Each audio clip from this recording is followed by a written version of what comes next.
आत्महत्या एक दर्दनाक कहानी। उसे जीना नहीं था, वह खुद को ख़त्म कर देना चाहती थी। उसके दिमाग में हमेशा यही विचार आ रहा था।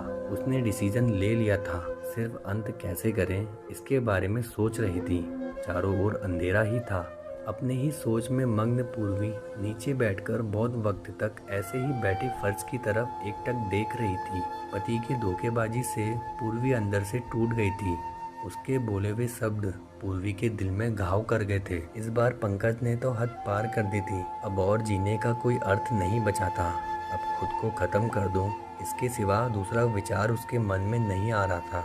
दोनों बच्चे गहरी नींद में थे। एक नज़र उनकी तरफ देखा, उनके सिर पर प्यार से हाथ फेरा। आंखों में आंसुओं की धारा बहने लगी थी। उसने मन में एक दृढ़ निश्चय किया था। रात के 2 बजे थे। हर तरफ बहुत सन्नाटा था और वो धीरे से उठी और दूसरे रूम में गई। गले में फांसी का फंदा डालने ही वाली थी, तभी कुछ गिरने की आवाज़ आई। पूर्वी का 2 साल का बेटा जोर जोर से रोने लगा। उसी क्षण पूर्वी की 6 साल की बेटी चिल्लाने लगी, मम्मी छोटू बेड के ऊपर से नीचे गिर गया। तुम कहाँ हो?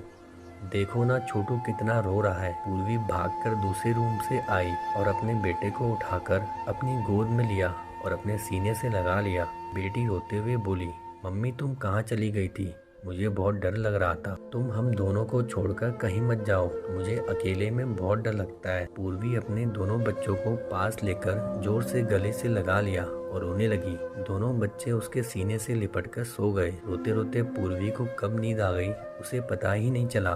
काम वाली बाई गंगू की आवाज़ से पूर्वी की नींद टूटी। अरे मैडम, आपने बाहर का गेट खुला क्यों छोड़ दिया था? अरे मैडम, क्या हुआ? अभी तक आप सोई हुई हो? तबीयत तो ठीक है ना? वो खुद को संभालते हुए बोली, हाँ थोड़ी तबीयत ठीक नहीं है। घड़ी में वक्त देखती है तो 8:30 बजे थे। आज तुम्हें आने में इतनी देर क्यों हो गई? मैडम, चौथी गली में मेहता जी रहते हैं ना, उनकी बहू ने फांसी लगाकर आत्महत्या कर ली। 2 बच्चे हैं उनकी एक 10 साल की बेटी और 6 साल का बेटा है। यह सुनकर पूर्वी के कलेजे को धक्का लगा। अपनी साड़ी ठीक करके उसने पूछा, कब हुआ? गंगू ने बोला, रात को हुआ मैडम। मैंने ऐसा सुना है कि उसके पति का दूसरी औरत से संबंध थे। कमबख्त अभी तक नहीं आया। अचानक पूर्वी गुस्से से बोली, अच्छा किया वो आया या नहीं आया, उससे क्या फर्क पड़ता है? अब वो थोड़ी ना देखने आने वाली है। यह सुनकर गंगू पूर्वी के कान के पास आई और धीरे से बोली, मैडम मैं अनपढ़ गवार हूँ और घर घर में जाकर झाड़ू पोछा करके मेरा पेट भरती हूँ और आप पढ़े लिखे लोग हो। भले ही मैं आपसे उम्र में बड़ी हूँ, जीवन का अनुभव आपसे थोड़ा ज़्यादा है। आजकल साहब और आपके बीच जो चल रहा है वह ठीक नहीं है। मुंह बंद था फिर भी मेरे कान खुले रहते थे।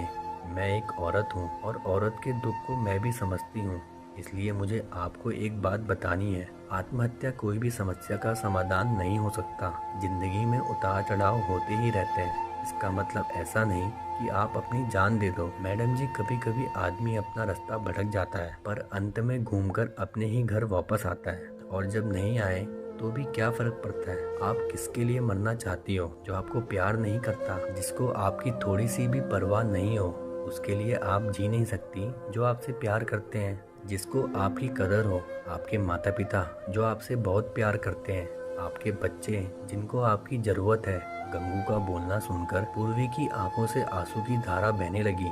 पूर्वी गंगू को गले लगाकर रोने लगी। गंगू पूर्वी को पीठ पर हाथ फेरते हुए सोफे पर बिठाती है और बोलती है, बुरा ना मानो तो एक बात बोलूं मैडम, खाली दिमाग शैतान का घर होता है। आप घर में बैठकर फालतू बातों को सोचते हो। मैं आपके घर में काम करने के बाद 9 से 3 इस वक्त स्कूल में झाड़ू लगाने जाती हूँ। वहाँ की प्रिंसिपल मैडम बहुत अच्छी है। आप तो पढ़े हुए हो, अगर आप बोलती हो तो मैं आपके लिए टीचर का काम करने का पूछूं क्या? आपका वक्त भी निकल जाएगा और मन भी लग जाएगा। इस पर पूर्वी चुप बैठी थी। कोई भी जवाब ना मिलने पर गंगू बोली, मैं आपके लिए चाय लेकर आती हूँ। और गंगू काम करने लग जाती है। काम निपटाकर बोलती है, मैडम मैं जाती हूँ।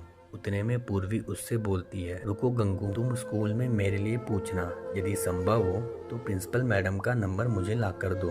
गंगू के चेहरे पर खुशी का भाव दिखा।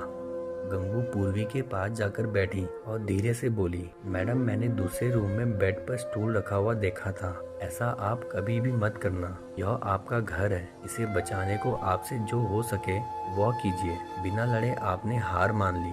गंगू पूर्वी के हाथ अपने हाथ में लेकर बोली, मैडम एक फिल्म में एक हीरो ने एक डायलॉग बोला था, लड़ाई लड़कर जीती जाती है, मरकर नहीं, क्योंकि मुर्दे कभी लड़ा नहीं करते। गंगू हाथ नचाते हुए ऐसे बोलने लगी। यह देख पूर्वी को बहुत हंसना आया। गंगू का बोलना सुनकर पूर्वी का मन हल्का हो गया और उसे एक नई आशा की किरण भी दिखी। वह अलमारी से अपने सर्टिफिकेट निकालने लगी।